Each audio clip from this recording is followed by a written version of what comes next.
안녕하십니까? 핀테크와 행동 제모 김영환 교수입니다. 지난 시간에 저희는 AI in Finance, Are you ready? 해가지고 핀테크의 시조색격인 회사가 우리나라에서 출발을 했다 하는 거를 배웠고요.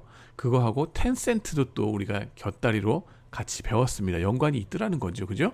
그리고 텐센트의 핀테크에서 중요한 게 뭐였다? 얼굴 인식 기능하고 다큐멘트 인식 기능이라는 거죠. 근데 얼굴 인식이란 거, 바이오메트릭 데이터거든요. 그게 마침 제가 또 연구하는 분야입니다. 그래서 그거에 대해서 약간의 맛배기로 샥 보여드리고 넘어가겠습니다. 10분, 15분 내로 끝낼 걸 목표로 합니다. 이거에 대한 더 디테일한 거는 마지막 주쯤 해가지고 진짜 인텐시브하게 재밌게 나갈 거니까 한번 보세요. 자, 바이오메트릭 데이터의 중요성 증가를 말씀드리면요. 여기서 남성 호르몬이라고 하는 거가, 그죠?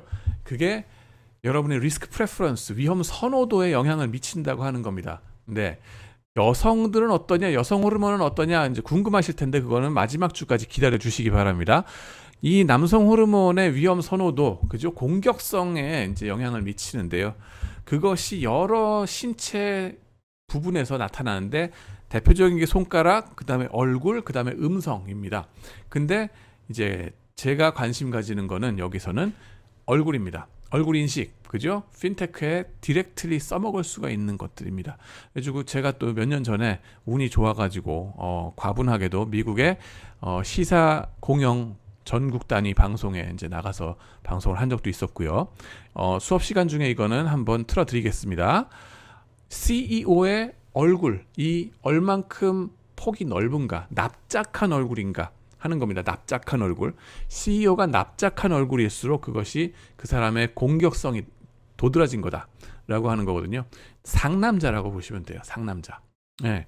여기 보시면은 CEO의 미국 CEO들 한 400명, 1500명 정도 되는 사람들 갖다가 아예 사진들을 갖고서 그대로 컴퓨터에다 집어넣습니다. 손 하나 안 대고서 그대로 집어넣고 거기서 얼굴 인식을 해가지고 고유 번호들이 다 있죠. 얼굴 지점들이. 이게 AI 이쪽에서는 벌써 다 통용이 되는 얼굴 지도입니다. 거기서 이 각 사람들마다 이 주소에 해당되는 좌표가 다 다르니까는 그걸 갖다가 따서 좌표 간의 거리 측정을 해가지고 요 폭 나누기 높이를 하는 겁니다. 그렇게 해서 그 숫자가 크면 클수록 납작하다는 거죠. 여기가 낮고 여기는 넓고. 그죠? 그럴수록 공격적이고 마이크 타이슨 같은 스타일이다 하는 거예요. 그게 한 1.9 정도 되면 마이크 타이슨이고요. 저 같은 경우는 1.7 거의 안 나옵니다. 이런 사람은 여성형 관상입니다. 여성형 관상. 이제 납작하고 1.9 이상 되면은, 그쵸? 1.8, 1.9 되면은 대단히 공격적인 형상이고. 근데 여기 사진 보시면은 미국 CEO들의 평균 얼굴이 나옵니다. 그죠? 제가 한 1,500명들에 걸쳐가지고 평균 얼굴을 만들었었고요. 거기에 보면은 폭, 높이, 비율이 나오죠. 이런 것들을 계산해가지고 보는 겁니다. 그랬더니만 CEO 차원에서 나오는 특징이 뭐냐? 이런 사람들이 지위 추구를 많이 하기 때문에 높은 지위. 그래서 큰 회사를 경영하려고 들고 경영하고 실제로 그 다음에는 M&A를 많이 저지르시고요. M&A의 귀재란 소리를 듣습니다. 그래가지고 Merger and Acquisition 해가지고 잡아먹고 지배자적인 위치로 올라가고 ROA 그 파이낸셜 퍼포먼스도 좋고요. 무조건 다 좋은 건 아닌 게 또 약간의 트레이드 오프가 있습니다. 뭐냐면은 어카운팅 프로드 이런 것들로 해서 좀 무리수를 더 가지고 ROA를 좋게 만들려고 그러는 경우들도 그쪽에 또 많이 있습니다. 그래서 이런 분들이 또 분식회계로 걸릴 가능성도 또 높은 게 있습니다. 항상 양날의 칼인 거죠. 뭐 좋은 거냐 나쁜 거냐 쉽게 말해라 안 통합니다. 양날의 칼입니다. 그래서 철저히 배워야 된다는 거고요. 그 다음에는 이분들이 보면은 빚을 많이 집니다. 부채 경영, 차입 경영. 내가 100을 박았으면 에퀴티 자기 자본으로 100을 박았으면은 빚을 한 100, 200 정도 튀기는 거예요. 몇 배를 튀기는 거예요. 레버리지. 그런 식으로 투자를 많이 합니다. 그런 식으로 하기 때문에 대박이면 엄청 대박이 나고 쪽박이면 엄청 말아먹게 되는 그런 경우들로 갑니다. 리스키한 경영을 많이 한다 하는 게 상남자 관상의 특성이다 하는 겁니다. 그러다 보니까는 이게 CEO 차원에서 나온 얘기인데 최근의 거는 싱가포르의 멜빈 티오 교수, 이 천재 교수로 알려진 그 국가대표급인데, 그 교수의 최근 탑저널 논문 나온 걸 보면은 미국 헤지펀드들을 연구했어요. 이 사람들은 수천 명에 걸쳐 가지고 연구를 해보니까는 헤지펀드도 마찬가지더라. 매니저들이 상남자 관상일 경우, 그죠? 더 납작한 사람일수록 더 공격적인 펀드 운영 형태를 보이더라 하는 거죠. 그래가지고 이 수치가 높으면은 알파가 어떤가, 펀드 퍼포먼스가 좋을까 나쁠까 하는 건데 나쁘더란 겁니다. 왜냐하면 무리수를 두기 때문에 마진콜 자주 받게 되고, 마진콜 자주 받게 되면은 파이어 세일, 너무 급하게 매물을 내놓게 된다는 거죠. 들고 있던 주식들 수백만 주, 수천만 주를 한꺼번에 팔아야 되는 상황에 닥치기 때문에 블럭 딜 같은 걸 하게 된다는 겁니다. 그게 탑저널에 나오자마자 우리나라에서 교포분이 그거를 몸소 보여주는 게 나옵니다. 그런 현상을. 빌 황이라는 분인데요. 아르케고스 사태란 거 3월 30날에 나왔던 거 기억하실 겁니다. 한번 구글로 찾아보실 거를 여러분들한테 권장 드립니다. 보시면은 마진콜, 이 사람이 헤지펀드 내지는 패밀리 오피스라는 거를 운영을 했습니다. 30조짜리 펀드인데요. 이걸 운영하면서 자기가 박은 돈 대비 몇 배를 튀겼느냐? 5배를 튀겼어요. 토탈 리턴 스왑이라는 뭐 그런 컨셉트를 해가지고 레버리지를 올렸다는 건데요. 그게 CEO 차원에서도 나오던 얘기거든요. 그대로 합니다. 그러고 하필이면은 이 주식들을 다 모두 위험한 투자 행태를 보입니다. 뭘 하냐면은 몰빵 투자를 합니다. 중국 관련 주식, 통신 관련 주식 몇 개, 10개 이내의 주식에다가 몰빵 투자를 해요. 사실 30조 원 정도 되면은 그 규모가, 그러면은 퀀트들을 동원해가지고 자산 배분을 골고루 해야 되거든요. 근데 배분도 수백 종목에다 해야 되는데 그걸 그렇게 하지 않고 몰빵 투자하는 거 참 위험천만한 짓입니다. 그런 공격적인 투자를 하다가 중국 주식들 얻어맞으니까 어떻게 됩니까? 주가가 뚝뚝 떨어지고, 그걸 도와주던 프라임 브로커 회사들, 골드만삭스니 크레딧 스위스니 노무라니, 이런 회사들이 마진콜을 걸죠. 감당하실 수 있겠습니까? 하고 전화를 거는 거예요. 감당 못하죠. 할 수 있으면 더 돈을 박아야 되는데 박을 돈이 없잖아. 오늘 레버리지를 높일 대로 높여놨기 때문에 어쩔 수 없이 파이어 세일로 들어갑니다. 요 전에 멜빈 티오가 예측한 것처럼 정확히 맞아 들어갑니다. 그러면서 이 파이어 세일 나가면서 블럭 딜로 수조 원, 수십조 원에 해당하는 그 주식들을 한꺼번에 팔아버리니까 그 도와주던 은행들이 다 망하게 생겼죠. 손실이 나게 생긴 거예요. 그래가지고 골드만삭스는 미리 팔고 튀어버리고요. 그 블럭 딜을 해가지고 뒤늦은 나머지 그 인베스트먼트 뱅크들은 몇 조 원씩 또 몇십 조 원씩 손실이 났다 하는 겁니다. 크레딧 스위스 같은 경우. 그러면 빌 황이 어떻게 생겼는지 궁금하시죠? 네, 교포신데요. 이분 FWHR 이 넓은 정도, 납작한 정도 보면 대단히 납작한 타이슨 같이, 마이크 타이슨 같이 공격적인 상남자 관상입니다. 이분이 교포 사회에서, 그죠? 월스트리트에 진출해가지고 가장 큰 형님 노릇을 한, 말하자면은 매스큘린 하면서, 그죠? 가장 소셜 스태터스를 높게 막 추구하던 분입니다. 가장 많이 알려졌던 우리나라 교포 사회에서는, 또 외국계 은행 계통 쪽에서는 그랬던 사람으로 알려져 있습니다. 이게 얼굴에 나타난다는 겁니다. 그 사람의 공격적인 투자 성향. 자, 이런 것들이 사실 첫 번째로는 여러분들도 가서 이 셀카를 찍으셔가지고 지금 바로 제 이 웹사이트, 제가 만든 거거든요. 저희 학생들이, 저랑 같이 리서치하는 학생들이.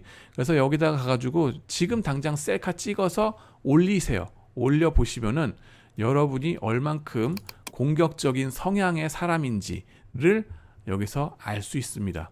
그래가지고 업로드 시키잖아요. 그러고서 버튼을 여기 업로드 누르면은 여러분의 FWHR 수치가 나옵니다. 그러면 저 같은 경우는 여기에 나오죠. 짠!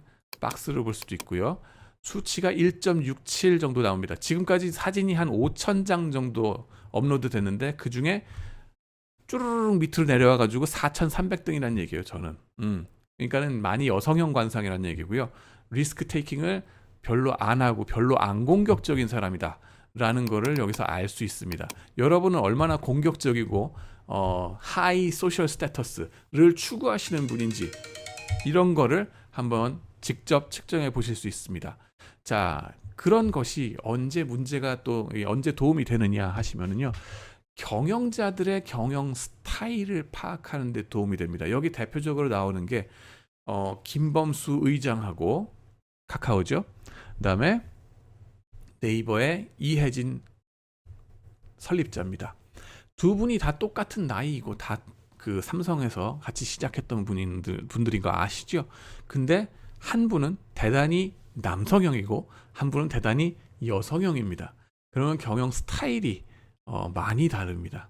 보시면은 그거에 대한 디테일한 거는 나중에 제가 마지막 주 가면서 한 주를 할애해 가지고 탈탈 털어서 분석을 하도록 하겠습니다. 되게 재밌어요. 기대해 주셔도 좋습니다. 자, 그러고 나면 이게 내가 왕이 될 상인가 하는 그 얘기가 아니라는 겁니다. 왕은 누구나 될 수 있어요. 근데 왕 자리까지 어떻게 가느냐, 그죠? 종횡무진으로 당대에 자수성가해가지고 확 개천용으로 나갈 사람이냐, 아니면은 천천히 조심조심 보수적으로 나갈 사람이냐 하는 거는 얼굴에 나타난다는 겁니다. 그게 여러분들의 핀테크에 무슨 상관이 있을 것 같습니까? 여러분의 창의력에 달렸을 뿐이에요. 이거는 어디다가 활용하실래요? 여러분의 개인 투자자들 리스크 성향 파악하는데 진짜 도움이 됩니다. 그 다음엔 뭐예요? 개인 말고도 여러분들이 벤처 펀드 매니저 하잖아요. 여러분들이 몇 조 원을 가지고 있으면서 여러 벤처들에다 투자해서 이 벤처가 잘 굴러갈까 아닐까, 그때 뭘 봅니까? 결국 사람으로 들어갑니다. 아무리 돈 문제라 그러지만은 돈 그래봤자 다 사람으로 들어갑니다. 결국엔 사람이 움직여요. 이 벤처는 특히 더 그렇습니다. 그러면은 이 벤처 사장이 어떤 성향의 사람일까? 당대에 빨리빨리 속전속결을 해낼 사람인가? 아니면 천천히 보수적으로 갈 사람인가? 그거를 따져보는 데에는 이 얼굴 한번 측정해 보셔야 된다는 겁니다. 얼마나 공격적이고 이럴 수 있는지에 대해서 바이오메트릭 데이터가 많은 것을 알려줍니다. 지금까지 그런 걸 무시해왔던 것이 경제학계의 사조인데요. 그게 잘못됐다는 거거든요. 솔직히 말해서 사람들은 이성적이지가 않고, 그죠? 여러 가지 생물학적, 심리학적 요소들이 많은 영향을 미칩니다. 그거에 대한 공부를 사실 공대 사람들은 더 많이 했어요. 경제학 사람들이 수학, 공학 막 이러면서 막 우상시하고 그러고 있을 때 정작 공대 사람들은 이런 걸 가지고서 공부를 해가지고 지난 15년 동안 엄청나게 소셜 시그널 프로세싱, 사회적 신호 처리, 이런 학문 분야가 발전해 왔습니다. 문과생만 모르고 있었어요. 그래서 여러분들이 그런 거에 더 많이 관심을 보여야 되고요. Behavioral Finance, 행동재무를 여러분들한테 제가 강의하는 이유가, 핀테크랑 같이 갈 수밖에 없는 이유가 이겁니다. 그래서 여러분들도 제 과목을 통해서 이런 걸 좀 접해보는 기회가 되셨으면 합니다. 하다못해 요즘은 거짓말 탐지기 이런 걸 동원해가지고 헤지펀드 매니저들이 저 CEO가 말하는 저게 거짓말인가 아닌가, 이런 거를 자동 기계로 탐지하는 게 나중에 주가에 심대한 영향을 미치더라, 예측력이 심대하게 있더라 하는 걸 보여줍니다. 그렇죠. 그 다음에 얼굴 표정 같은 거, 그죠? 표정 연구 이런 것도 디지털로 다 하기 때문에 이제는 추적이 가능하고 프라이싱이 가능합니다. 여러분들 이제 마무리 말씀을 드리겠는데요. 핀테크라고 하는 거, 그죠? 사실 하늘 아래 새로울 게 없습니다. 이게 뭐냐면은 전서구 비둘기입니다. 150년 전, 아니 200년 전에는 이게 최첨단의 핀테크였어요. 누구의 최첨단 핀테크냐? 로스차일드 가문의 최첨단 핀테크였습니다.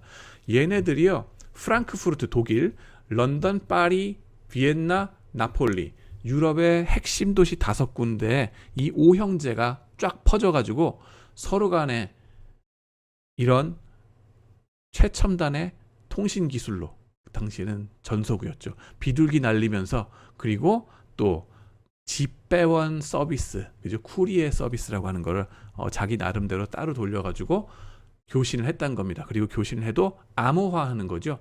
그죠? 암호 중요하죠. 그 당시에 유럽 사람들이 못 알아들을 언어가 뭡니까? 히브리 언어입니다.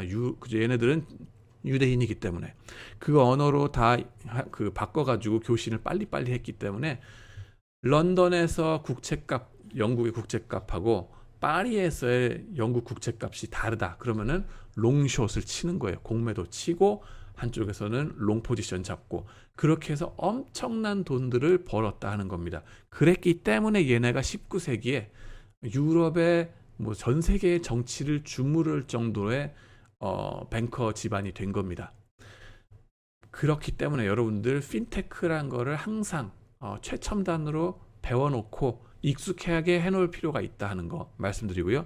두 번째로는 얘네들의 뒤안길 내려가가지고 이제 그렇게 지배적인 위치에서 떨어진 거 20세기 들어와가지고 존재감이 별로 없습니다. 이 사람들이요.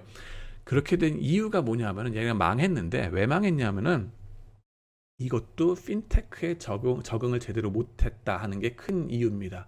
뭐냐면 남들은 다 텔레그래프하고 뭐 텔레그램 뭐죠? 이 전보 뭐 이런 것들 치고 타이프라이트 치고 막 이러는데 얘네는 그때까지 손편지 써가면서 도장 찍어가면서 자기네 우체부 따그닥따그닥거리면서 막 보내는 거 그런 거를 고집했단 말이에요. 옛날 핀테크를 자꾸 고집하는 바람에 정보 전쟁에서 그래서 여러분들이 수업 앞으로 한 학기 동안 즐겁게 즐기시면서 이 수업을 같이 나아가시기를 강력히 권하고요. 지금까지 또 시청해 주셔서 감사합니다.